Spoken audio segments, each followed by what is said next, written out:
केलं कसं? Hi friends, हे आहे आमच्या शेतातील ताजे ताजे ड्रॅगन, ज्याचा आज आम्ही ज्यूस बनवत आहोत. तर हे ड्रॅगन आता मी कट करून घेतले आहे. त्याचा आता आम्ही ज्यूस बनवत आहोत.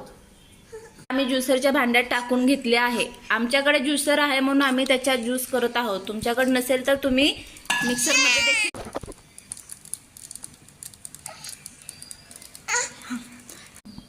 हा ड्रॅगनचा ज्यूस शरीरासाठी खूप पौष्टिक आणि फायदेमंद असतो. तर तुम्ही हा ज्यूस नक्की ट्राय करून बघा.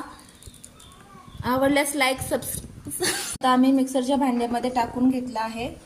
तो आम्ही मिक्सरला फिरून मध्ये थोडं पाणी टाकून घेतोय. साखर घालू शकता.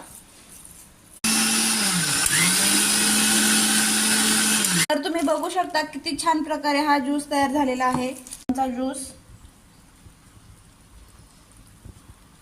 ज्यूस एकदा नक्की ट्राय करून पहा. आवडल्यास लाईक सबस्क्राईब करा.